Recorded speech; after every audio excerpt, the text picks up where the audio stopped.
Shalom Bapak Ibu yang dikasihi Tuhan, kita jumpa kembali dalam FWF Osaka, Filmon Wongso Fellowship Obrolan Santai Keluarga Allah. Malam hari ini, hamba Tuhan yang akan menyampaikan firman Tuhan, yaitu Bapak Pendeta Urbanus Stephen dari Flores, dari ND. Beliau akan membawakan topik kesengsaraan, ketekunan, tahan uji, dan pengharapan. Sebelum hambanya menyampaikan firman Tuhan, saya mohon kesediaan Bapak Pendeta Elia Yusak untuk memimpin kita di dalam doa. Silakan Pak Elia. Iya, selamat malam. Mari sama kita berdoa. Bapak yang baik, terima kasih buat malam hari ini. Terima kasih buat anugerah Tuhan yang limpah atas setiap kami, buat kebaikan dan segala hal yang sudah Kau sediakan buat kami dan kami boleh menikmatinya. Dan terima kasih buat masa depan yang Kau jamin dalam hidup kami. Tuhan, kami mempercayakan sepenuhnya kehidupan kami, keluarga kami, dan orang-orang yang kami kasihi, dan orang-orang yang kami layani dalam tangan-Mu. Sekiranya Tuhan mempercayakan apa yang baik dalam hidup kami berdoa untuk setiap orang-orang yang ada di sekeliling kami, juga menerima kebaikan Tuhan dalam kehidupan mereka. Terima kasih Tuhan. Malam hari ini ajari setiap kami untuk mendengar firman Tuhan, untuk bertumbuh di dalam firman Tuhan, dan menjadi pelaku firman Tuhan. Terima kasih Engkau yang mengajar kami, dan Roh Kudus yang menguatkan dalam hati kami, dalam batin kami, menguatkan tangan-tangan kami, kaki-kaki kami untuk berjalan seturut dan tepat pada kehendak Tuhan. Di dalam nama Yesus kami berdoa. Amin. Terima kasih Pak Elia. Ya. Selanjutnya saya serahkan waktu pada hambanya Pak Pendeta Urbanus Stephen. Silakan Pak Urbanus. Salam, selamat malam keluarga besar FVF di dalam Osaka atau Obrol Santai Keluarga Allah. Saya senang sekali dengan Obrol Santai Keluarga Allah sebab saya percaya kita semua adalah keluarga di mana kita saling membangun, dan melalui wadah ini kita bertumbuh mengenal Tuhan dengan benar, berakar dalam pengajaran firman, dan Tuhan memakai para pemimpin-pemimpin sebagai instrumen yang luar biasa yang memberkati kita dengan berbagai kapasitas yang Tuhan percayakan. Terima kasih untuk tim yang telah mempercayakan saya untuk menyampaikan firman Tuhan dengan sebuah tema, topiknya kesengsaraan, ketekunan, tahan uji, dan pengharapan. Senang sekali bisa menyapa Bapak Ibu di dalam malam ini sebelum kita akan istirahat sebentar dan melanjutkan diskusi-diskusi penting. Nah, kita hari ini akan berbicara topik ini berangkat dari kitab Roma, sebuah kitab menurut para pakar mengatakan bahwa kitab Roma itu kita bisa hidup dengan cukup dengan kitab Roma. Karena kitab Roma punya pembahasan yang cukup unik yang membawa umat Tuhan untuk mengerti tentang berbagai aspek dan ada keutuhan di dalam pemahaman itu tentang siapa kita, siapa Tuhan yang kita sembah, dan kita semua digiring untuk berada dalam kebenaran. Nah, kitab Roma ditulis oleh Rasul Paulus, dan beberapa pakar mengatakan bahwa Roma sendiri, jemaat Tuhan yang ada di Roma, tidak dirintis oleh Paulus, begitu juga rasul-rasul lain, tetapi ada terindikasi ada orang-orang yang bertobat di dalam pelayanan Paulus, begitu juga orang-orang yang bertobat di waktu hari Pentakosta. Nah, ada beberapa yang sangat unik yang kita bahas malam hari ini. Saya percaya topik ini sangat menggugah kita, dan kita akan memulai membacanya firman Tuhan, karena sangat penting untuk memulai segala sesuatu dengan pada mulanya adalah firman Allah. Kita akan baca dalam kitab Roma, pasal yang kelima. Kitab Roma pasal 5 ayat yang ketiga sampai ayat yang kelima, sesuai dengan topik yang diberikan kepada keluarga besar FVF. Firman Tuhan berbunyi demikian. Dan bukan hanya itu saja, kita malah bermegah juga di dalam kesengsaraan kita. Karena kita tahu bahwa kesengsaraan itu menimbulkan ketekunan. Dan ketekunan menimbulkan tahan uji, dan tahan uji menimbulkan pengharapan. Dan pengharapan tidak mengecewakan, karena kasih Allah telah dicurahkan di dalam hati kita oleh Roh Kudus yang telah dikaruniakan kepada kita. Tuhan Yesus memberkati. Demikian teks yang kita akan menjadi topik pembahasan kita malam hari ini. Berangkat dari atas, dan bukan hanya itu saja, kita malah bermegah juga di dalam kesengsaraan. Paulus ingin membawa kita dan umat Tuhan masa lalu, di mana kita akan membicarakan pada masa kini, di mana kita hidup di zaman ini. Saya percaya bahwa firman Tuhan itu sangat relevan di segala zaman kehidupan kita. Nah, Bapak Ibu, menjadi sebuah pertanyaan sesuai dengan topik yang akan kita bahas malam hari ini. Pertanyaannya, mengapa orang percaya harus bermegah dalam kesengsaraan? Apakah kesengsaraan juga adalah kehendak Tuhan? Kalau memang itu kehendak Tuhan, kenapa banyak orang masih bertanya, mengapa kita harus sengsara? Karena di dalam Perjanjian Lama juga ada Bani Asa juga bertanya. Terus di kitab Ayub juga, mengapa orang-orang fasik itu gemuk baik? Kenapa kita orang benar yang percaya kok mengalami kesengsaraan? Nah, itulah pertanyaan, apakah kesengsaraan itu adalah kehendak Tuhan? Dan mengapa Tuhan mau kita bermegah di dalam kesengsaraan? Ini akan kita belajar. Kesengsaraan seperti apa? Menurut kita kah? Atau menurut Alkitab? Di sini kita akan melihat siapa kita, siapa Tuhan, dan di mana dunia yang kita hidup, baik di masa lalu dan masa sekarang ini. Untuk mengetahui, kita coba melihat beberapa definisi untuk menolong kita tentang kesengsaraan. Kesengsaraan kalau kita lihat dari bahasa sederhana, dari bahasa Yunani, berarti tekanan atau penderitaan akibat keadaan sulit atau kesukaran di masa itu. Apakah itu faktor politik, faktor ekonomi, atau faktor kehidupan sosial yang begitu sangat menekan. Tetapi dalam topik ini mengingatkan kepada orang percaya yang hidup percaya kepada Tuhan, namun hidup di tengah-tengah tekanan dan kesengsaraan. Mengapa orang percaya harus sengsara? Katanya Tuhan itu baik, Sang Penolong, Sang Setia. Mengapa orang percaya harus berada dalam siksaan dan sengsara? Dan mengapa topik ini menyuruh kita dari ayat 5 pertama, malah kita harus bermegah di dalam kesengsaraan. Garis besar dari kitab Roma berdasarkan pasal 5 ini adalah rupanya kesengsaraan juga adalah berkat dan menjadi sebuah keyakinan bahwa Tuhan itu menyertai kita. Benar, Dia menyertai kita. Di sini kita mulai mengingat bahwa di tengah-tengah kesengsaraan pun di sana ada Tuhan. Di tengah-tengah kesukaran pun di situ ada Tuhan.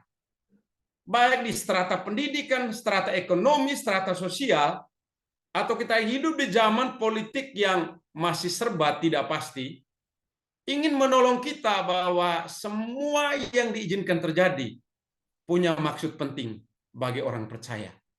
Allah seolah-olah memperlihatkan kepada dunia bahwa inilah orang-orang kepunyaanku, orang milik kepunyaanku, milik pusakaku yang kujaga seperti biji mata. Aku ingin mempertontonkan kepada dunia, kepada setan, dan kepada para malaikat bahwa ada orang-orang percaya yang berbeda dengan konsep dunia, yang melihat kesengsaraan ini sebagai sebuah penyiksaan yang luar biasa. Tetapi rupanya ada bedanya kesengsaraan yang dialami oleh orang-orang percaya.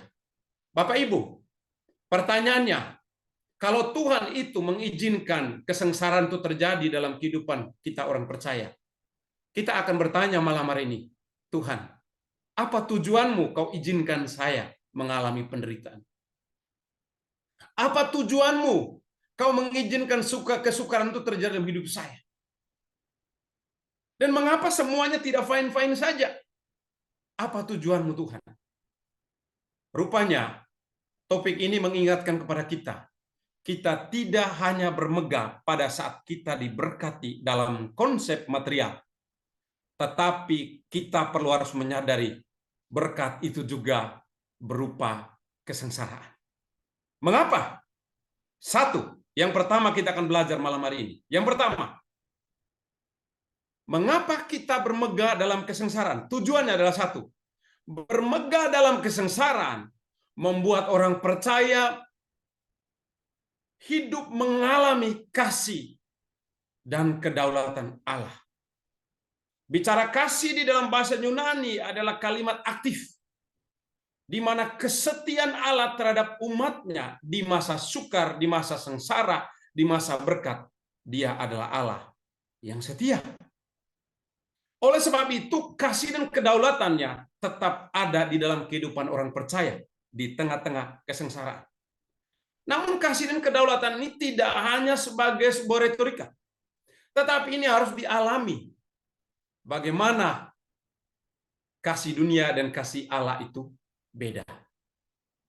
Roma 8 ayat 28 juga mengatakan, Allah turut bekerja di dalam segala sesuatu untuk mendatangkan kebaikan bagi orang-orang yang mengasihi Dia, yang terpanggil sesuai dengan rencananya. Allah, kasih dan kedaulatan Allah ada di dalam kesengsaraan kita. Oleh sebab itu Bapak Ibu, kalau hari ini Anda melewati masa sukar, masa kesulitan, sesungguhnya Tuhan mau Anda mengalami kasih dan kedaulatannya. Di sana Anda bisa membedakan kasih manusia dengan kasih Allah. Kasih manusia pada saat engkau berbuat baik, Dia akan berbaik, tapi ada syarat. Tapi kasih Allah mengasihi Anda di dalam kondisi sukar sulit. Dia adalah Allah yang tetap mengasihi Anda. Kasih dunia pada waktu Anda baik, Dia akan bersama Anda. Tapi kasih Allah, saat Anda jatuh, saat Anda terpuruk, bahkan 7 kali orang benar jatuh pun tidak pernah dibiarkannya tergeletak. Waktu engkau sengsara, waktu engkau mengalami penderitaan, akan ada sebuah pengalaman ilahi. Akan ada sebuah perjumpaan ilahi. Karena pada waktu seseorang mengalami kesengsaraan, di sana dia akan mengalami sebuah keakraban, keintiman dengan Tuhan. Pertama, waktu orang mengalami kesengsaraan, dia akan koreksi dirinya, siapa dia, siapa Tuhan yang dia sembah. Di sini kita melihat ada kedaulatan. Bicara kedaulatan Tuhan adalah kehendak bebas Dia. Kehendak bebas yang sesuai dengan sifat-sifatnya. Dan sifatnya adalah kasih. Dan kehendak Allah dalam kedaulatannya, Dia mau ingin lakukan segala sesuatu sesuai dengan yang Dia mau. Kalau hari-hari ini Anda dan saya mengalami sebuah proses, mengalami kesukaran, kesulitan, Anda harus ingat satu hal. Berkat Tuhan, Anda harus tahu tujuan hidup Anda dan saya. Yang pertama, Anda mau memuliakan Tuhan di masa sukar dan masa sengsara. Anda dipanggil untuk memuliakan Dia dan menikmati keilahian kemurahannya, menikmati Tuhan.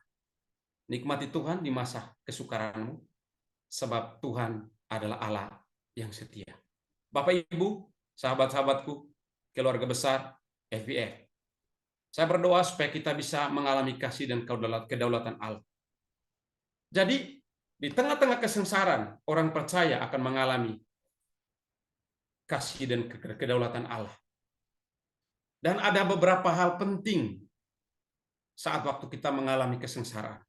Di sana kita akan lebih selalu melihat diri kita dari sudut pandangan kasih karunia Allah.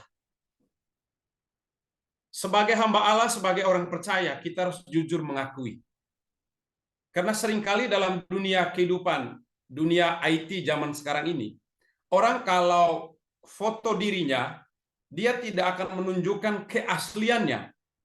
Pada saat dia marah, dia sengsara, tuh dia nangis.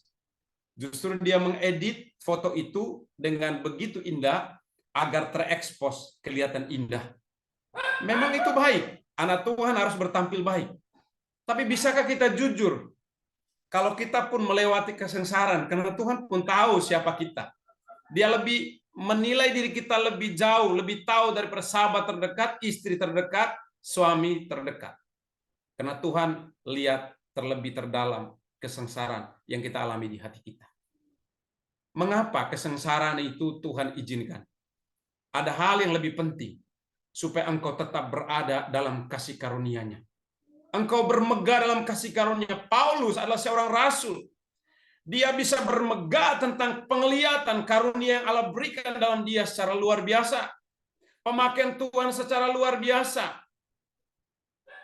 Dia bisa bermegah tentang penglihatan yang dia alami dalam kehidupannya.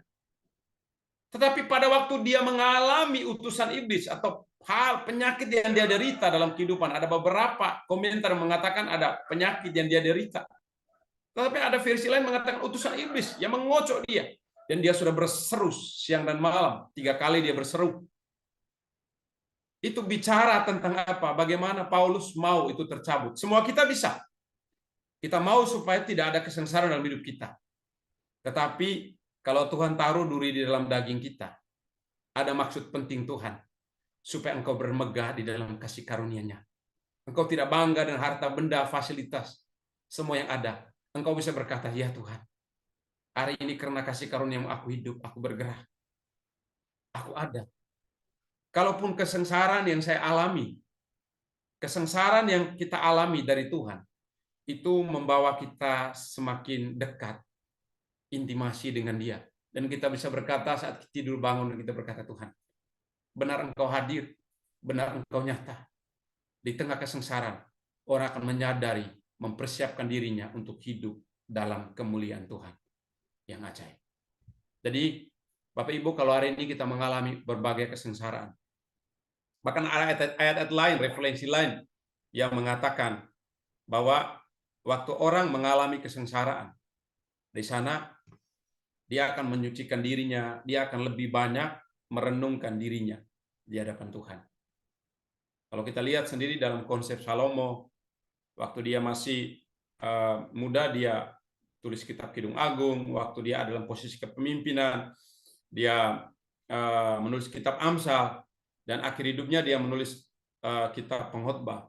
Akhir dari cerita hidupnya, pada saat mau akhir hidupnya, dia sering merenungkan bahwa orang yang hidup tanpa Tuhan sama seperti orang memasang pukat dan menjaring angin.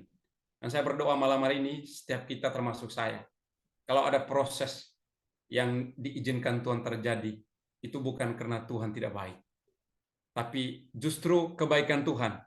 Tuhan mau taruh duri dalam daging hidup kita, supaya kita tetap melekat dan mengandalkan Dia selalu, di dalam kasih dan kedaulatannya. Yang kedua, kita melihat topik ini sangat penting, kesengsaraan rupanya akan punya dampak penting bagi orang percaya yang dikatakan kesengsaraan itu menimbulkan apa? Ketekunan.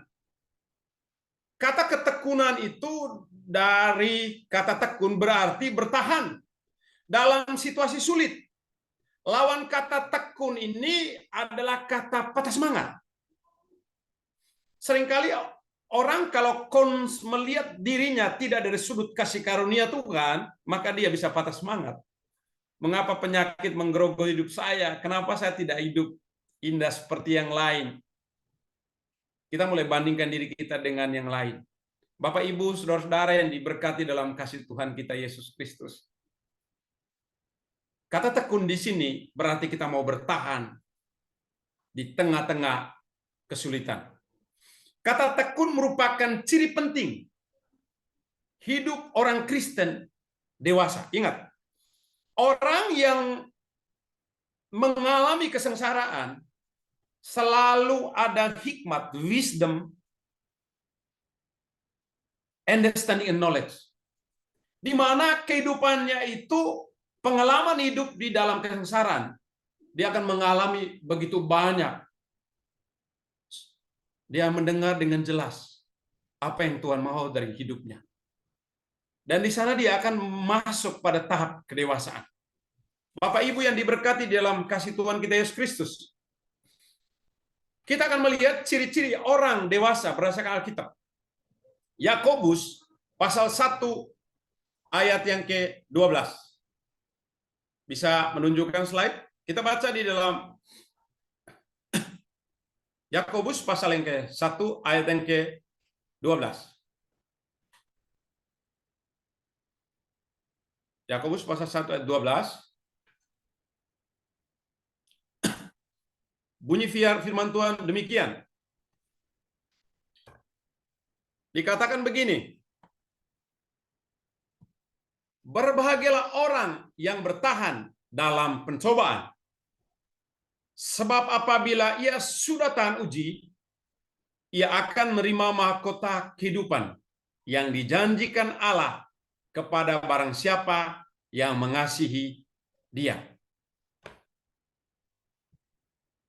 Bagaimana orang itu bisa bertahan? Dalam versi-versi lain,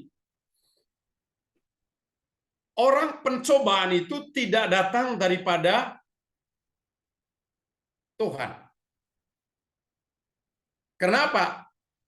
Ayat-ayat selanjutnya, apabila seorang dicobai, janganlah ia berkata pencobaan itu datang dari Allah. Konsepnya harus benar dulu. Sebab Allah tidak dapat dicoba oleh yang jahat. Dan ia sendiri tidak mencobai siapapun. Tetapi tiap-tiap orang dicobai oleh keinginan sendiri. Karena ia diseret dan dipikat olehnya. Dan apabila keinginan itu telah dibuai, ia melahirkan dosa. Dan apabila dosa itu sudah matang, ia melahirkan maut. Penekanannya ayat yang ke-16. Saudara-saudara yang kau kasih, janganlah sesat. Setiap pemberian yang baik dan setiap anugerah yang sempurna datang dari atas, diturunkan dari Bapa segala terang. Padanya tidak ada perubahan atau bayangan karena pertukaran. Atas kehendaknya, Ia sendiri telah menjadikan kita oleh firman-Nya, firman kebenaran, supaya kita pada tingkat yang tertentu menjadi anak sulung di antara semua ciptaannya. Bapak Ibu yang diberkati, waktu kita membaca kitab Yakobus, di sana kita akan mengerti perbedaan antara pencobaan dan ujian. Bapak Ibu, sebagai anak Tuhan, Tuhan membawa kita masuk pada satu tahap namanya ketekunan. Saya percaya bahwa tetaplah bertahan, karena saya sangat yakin firman Tuhan berkata, ketekunan itu membuat orang mengalami fase berikut adalah fase yang kita akan belajar sebentar nanti. Tetapi kalau kita bicara di dalam ketekunan, referensi ayat lain di dalam Roma pasal 12 ayat 12 mengatakan demikian. Coba kita buka Roma pasal 12 ayat yang ke-12.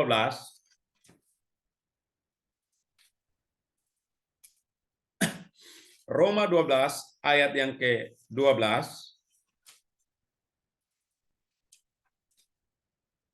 Berbunyi demikian.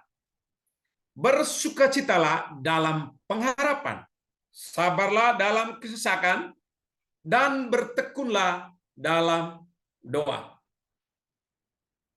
Kata tekun ini mengacu kepada hal yang penting, bahwa orang-orang percaya harus tetap bertekun di dalam doa, di dalam hal-hal yang baik, di dalam hal-hal yang benar, untuk mempertahankan imannya.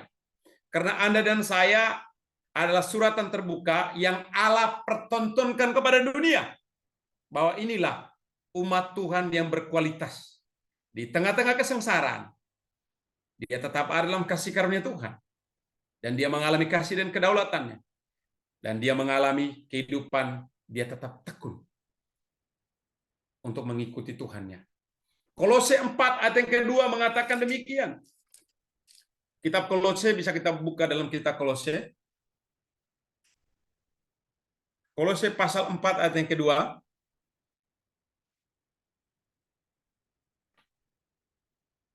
Bertekunlah dalam doa dan dalam pada itu juga pada itu berjaga-jagalah sambil mengucap syukur. Jadi kita bertekun dalam doa dan dalam pada itu berjaga-jaga, siap sedia sambil mengucap syukur. Kita dituntun untuk mengucap syukur pada saat dalam kondisi sengsara. Ini sulit. Karena kata mengucap syukur dari kata deumai, memanggil seorang besar yang berkuasa di seluruh jagat raya, memerintah atas kehidupan kita. Dalam kehidupan kita yang menyertai kita setiap hari, dan kita berkata terima kasih untuk setiap kondisi yang saya alami. Di sana kita tetap bertekun. Ketekunan akan membawa kita pada satu tahap. Di dunia akademi, waktu saat Anda tekun memiliki pendidikan sampai ujian yang S1, ya skripsi, S2, tesis, yang S3, disertasi, dan lain sebagainya. Namun waktu Anda tetap tekun, Anda akan mendapatkan sebuah gelar. Gelarnya adalah Tuhan kasih. Anda adalah umat yang tahan uji. Kata tahan uji di sini, saya senang sekali. Paulus menggambarkan seperti sebuah logam yang dibakar dan ditempa berulang-ulang kali. Garis bawahi, sebuah logam yang dibakar dan ditempa berulang-ulang kali. Dalam terjemahan NIV mengatakan begini, kata tekun, kata tahan uji diartikan juga tentang kata karakter. Karakter. Jadi jika karakter kita adalah tahan uji, maka kita akan masuk pada satu pengharapan di mana kita akan mengalami kemuliaan Allah yang Allah sediakan buat Anda dan saya. Yang dikatakan berbahagialah mereka yang tahan uji. Kata bahagia dari kata makarios. Orang yang tahan uji, dia akan mengalami kehidupan yang utuh. Mengalami kebahagiaan yang utuh. Dalam konteks bahwa kita tahu pengharapan kita adalah surga. Tetapi ada konteks lain selama kita di bumi. Surga kita sudah mengalami. Doa Bapa kami berkata, datanglah kerajaanmu, jadilah kehendakmu di bumi seperti di dalam surga. Di mana raja yang memimpin dengan sistem kebenaran memerintah atas hidup kita. Maka ada ayat-ayat di kitab Filipi yang mengatakan, damai sejahtera melampaui segala akal akan menguasai hatimu. Di tengah-tengah kesukaran, di tengah-tengah kesengsaraan, di sana Tuhan memperlihatkan, ini loh umat Tuhan yang tahan uji di masa-masa sulit. Bapak Ibu yang diberkati dalam kasih Tuhan Yesus Kristus, ketika kita masuk pada tahan uji, kenapa kita tahan uji? Fokus kita itu, fokus hidup kita itu tahu tujuan hidup kita. Kita diciptakan untuk memuliakan Allah dan menikmati kemuliaannya. Tetapi jangan lupa, Tuhan memanggil kita untuk hidup dalam damai sejahtera. Tuhan memanggil kita, Tuhan berkata, come, follow me. Ikutlah aku. Kalau kita ngikut Tuhan, kita itu harus jadi murid Tuhan. Artinya, apa yang dia mau kerjakan, kita itu seharusnya berkata begini, Tuhan, apa yang kau mau, itu yang akan saya ikuti. Terkadang ada orang berkata, saya dipanggil untuk Flores, saya dipanggil untuk ini. Itu terlalu, Flores nggak bisa panggil Anda, Papua atau Indonesia Timur atau tidak manggil Anda, tapi panggilan Tuhan. Dia mau Anda ikuti dia.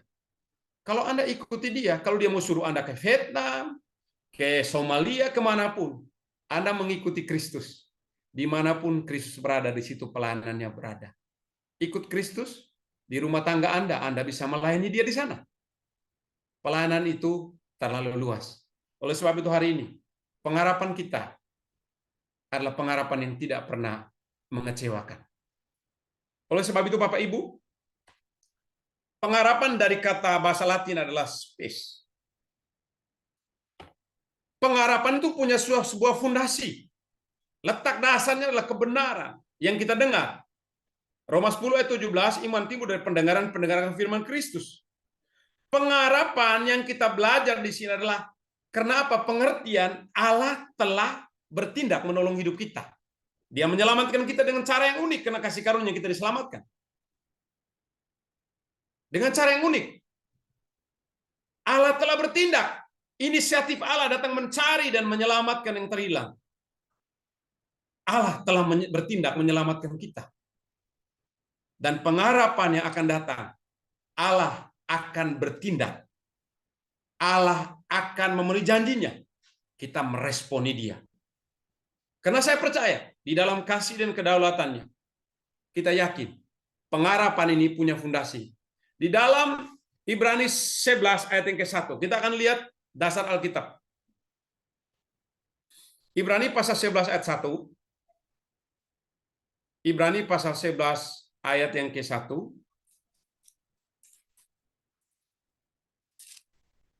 Bunyi firman itu demikian. Iman adalah dasar dari segala sesuatu yang kita harapkan. Dasar dari segala kita harapkan, ingat. Dan bukti dari segala sesuatu yang tidak kita lihat. Ada fondasi dasarnya. Bahkan di dalam kitab Ibrani, pengharapan itu seperti saut yang kuat, yang berlabuh sampai ke belakang tabir. Ibrani pasal 10, ayat yang ke-23 juga mengatakan demikian. Kita lihat ayat firman Tuhan yang menguatkan kita. Ibrani pasal 10 ayat 23 mengatakan begini. Marilah kita teguh berpegang pada pengakuan tentang pengharapan kita. Sebab Ia yang menjanjikannya setia. Bapak Ibu, mungkin engkau mengalami tekanan kesengsaraan. Tuhan membawa engkau untuk apa? Tetap bertekun, tahan uji. Tapi jangan lupa, satu hal, ada satu pengharapan yang Tuhan telah taruh dalam hatimu. Jangan lupa, teguh berpegang pada pengakuan tentang pengharapan kita. Apa yang kita hidup bukan apa kata manusia, tapi kita hidup karena janjinya. Sebab apa? Sebab Ia yang menjanjikannya setia. Dia setia pada saat engkau mengalami diizinkan berbagai macam kesukaran. Dia tetap setia ada di sana. Dia Emmanuel. Dialah Alfa dan Omega, yang awal dan akhir. Tapi mengisi peta perjalanan hidup Anda setiap hari, Dia adalah Emmanuel.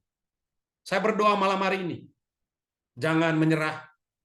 Jangan berkata, Tuhan, proses ini terlalu berat. Masalah ekonomi saya, masalah kesukaran. Saya berdoa supaya kita tetap kuat. Saya kemarin waktu pelayanan di Kakor, dari Bejawa, saya lihat beberapa orang-orang di desa, masyarakat sana mengeluh.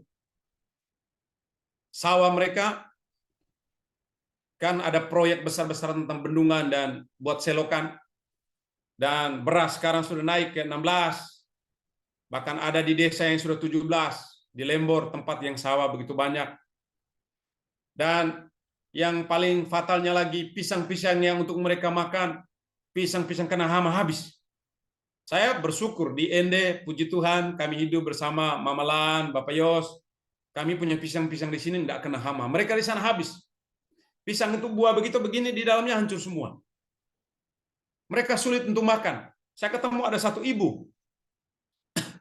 Ada satu ibu, sulit sekali mereka untuk beli beras. Mereka harus gali ubi jalar. Dan musim panas begitu sangat luar biasa. Sehingga saya kemarin di sana, baru berapa hari melayani mereka, saya juga sempat sakit di sana. Sementara melayani, sementara panas tinggi saya. Sudah sakit, pas di jalan lagi tolong mereka, bawa mereka barang ada keliling. Tiba-tiba mobil saya bor joinnya bagian di bawah patah. Saya jual kompor.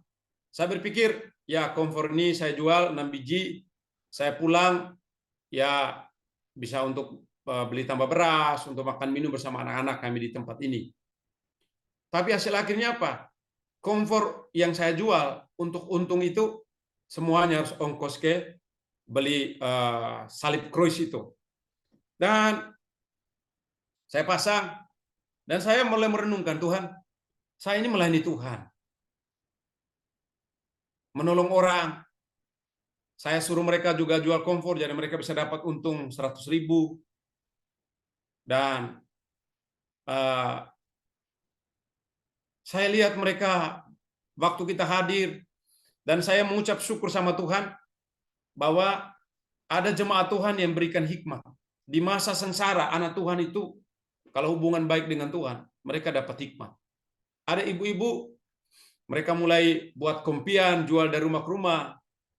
Terus ada satu ibu, dia pikir-pikir ya, saya tidak bisa kerja sawah. Bagaimana ya? Dia ke pasar, dia mulai tawarkan, Pak, ada dia dapat modal, dia berdoa sungguh-sungguh sama Tuhan. Ada orang kasih dia uang nih. Berkati dia mulai datang beli ayam potong ayam di pasar Lembor, baru dia jual. Dari situ mereka bisa hidup. Dan ada anak-anak Tuhan tetap dipelihara. Yang saya lihat di sini Bapak Ibu, pengharapan anak-anak Tuhan tentang pemeliharaan Tuhan itu tidak pernah mengecewakan Bapak dan Ibu. Kenapa kita harus pegang teguh pada janji Tuhan? Salah satu janji Tuhan di masa kesukaran, kesulitan. Yesaya pasal 41 ayat yang ke-10. Kita baca kitab Yesaya, kita coba mundur ke belakang. Yesaya pasal 41 ayat yang ke-10. Wow, firman Tuhan ini saya kemarin waktu dapat berkat ini, dan saya bisa layani orang-orang, doakan orang di bengkel. Nah, dikatakan begini, jangan takut, sebab aku menyertai engkau. Jangan bimbang, sebab aku ini Allahmu. Aku akan meneguhkan, bahkan akan menolong engkau. Aku akan memegang engkau dengan tangan kananku yang membawa kemenangan. Jadi Bapak Ibu, jangan takut. Tuhan itu memegang hidup Anda dan saya. Jangan khawatir, karena harapan itu sungguh ada. Dan jangan Anda bimbang. Tuhan pasti menolong. Saya percaya di dalam konteks kehidupan kita, sebagai natural yang dimana kita hidup setiap hari, ada kecemasan, tantangan, kekurangan itu bisa datang. Tapi pada waktu kita mulai lihat janji Tuhan, kita diteguhkan hati kita. Karena Alkitab berkata yang hatinya teguh dijaga dengan damai sejahtera. Karena pada Tuhan hatinya percaya. Kata percaya pertama dari belief. Percaya bahwa dia sanggup menolong. Tapi dari kata trust juga yang kedua. Beranikan hidup Anda, jangan takut menyerahkan kondisi hidup Anda kepada Tuhan. Sebab ia yang menjanjikannya setia. Mazmur pasal 33 ayat 18. Kita banyak baca Alkitab. Saya percaya kita akan dikuatkan Bapak Ibu. Mazmur pasal 33 ayat 18. Mazmur pasal 33 ayat yang ke-18, bunyi firman Tuhan demikian. Sungguh mata Tuhan tertuju kepada mereka yang takut akan Dia, kepada mereka yang berharap kasih setianya. Lihat, mata Tuhan terarah kepada orang-orang yang takut akan Dia. Versi lain, kepada orang-orang yang berharap pada kasih setianya. Bagi Anda yang berharap pada kasih setia Tuhan, kasih dan kedaulatan Tuhan tetap ada dalam hidup Anda 1 hari 24 jam. Day by day, waktu demi waktu, dia tetap ada di sana. Jangan takut, Tuhan ada bersama kita. Kita akan menutup dengan satu dua ayat yang saya percaya ini menguatkan saya sepanjang minggu ini. Kolose 1 ayat yang ke-5. Kolose 1 ayat yang ke-5.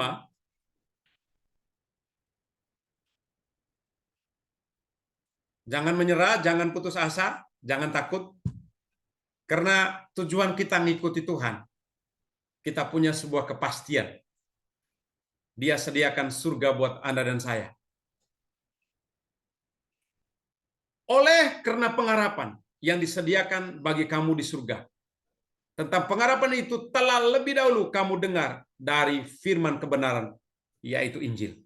Ingat, oleh karena pengharapan yang disediakan bagi kamu di surga. Tuhan udah menyiapkan pengharapan yang pasti. Oleh sebab itu Anda dan saya dengar firman Tuhan, pegang teguh pada janjinya. Ia yang menjanjikannya setia. Kenapa kita anak-anak Tuhan harus tetap berharap? Dan disinilah firman yang menghibur kita, Amsal 10 ayat yang ke-12. Kitab Amsal pasal yang ke-10 ayat yang ke-12. Saya sangat senang sekali dengan ayat firman Tuhan ini. Amsal pasal 10 ayat yang ke-12.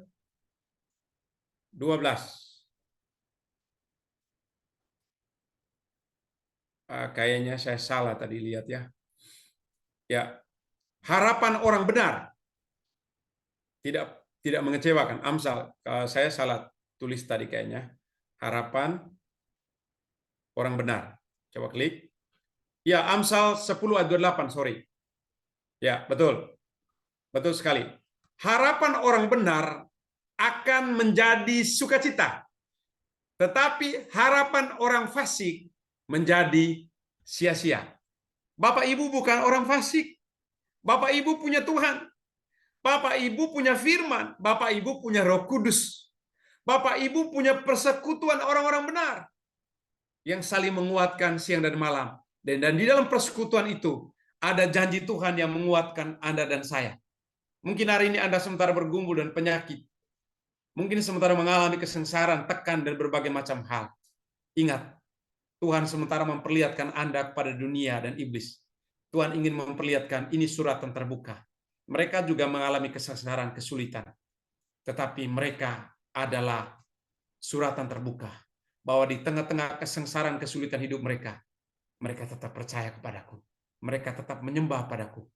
Mereka tahu siapa Tuhan. Dan dalam kesengsaraan juga, mereka tetap memuliakan Tuhan. Bapak Ibu yang diberkati di dalam kasih Tuhan kita, Yesus Kristus. Ingat satu hal, ada janji Tuhan, di mana Tuhan telah menolong Anda. Perkataan sederhana yang para pengkhotbah dulu sering mengatakan, dulu aku melihat Tuhan menolong aku. Aku ada sekarang karena Tuhan yang menyertai aku. Aku percaya masa depanku sungguh pasti ada di dalam Dia, dan harapan tidak akan pernah hilang. Karena Tuhan berjanji bahwa Dia setia. Saya berdoa malam hari ini, mungkin engkau punya pergumulan, engkau punya kesukaran. Saya percaya, definisi penting yang engkau hari ini taruh dalam hatimu, engkau bisa berkata, Tuhan, aku tetap pegang janjimu. Aku hidup karena firman-Mu. Janjimu menghibur aku, janjimu menguatkan aku. Bahwa di tengah sakit penyakit, di tengah kesulitan, aku tetap percaya bahwa aku hidup untuk memuliakan Tuhan. Menikmati kemuliaan dan memancarkan kemuliaan itu. Dan hidup mengangkat orang-orang, dan melalui hidupmu, banyak orang mengalami kasih Kristus, mengalami sentuhan, melalui senyumanmu, kata-katamu, kasih dan perbuatan baik. Saya berdoa, tetaplah semangat, harapanmu dalam Kristus tidak pernah sia-sia. Tuhan Yesus memberkati kita semua. Saya kembalikan kepada moderator, dan untuk kita diskusi dan saling mendoakan. Tuhan Yesus memberkati. Amin, amin. Thank you. Tuhan Yesus memberkati. Terima kasih Pak Pendeta Urbanus.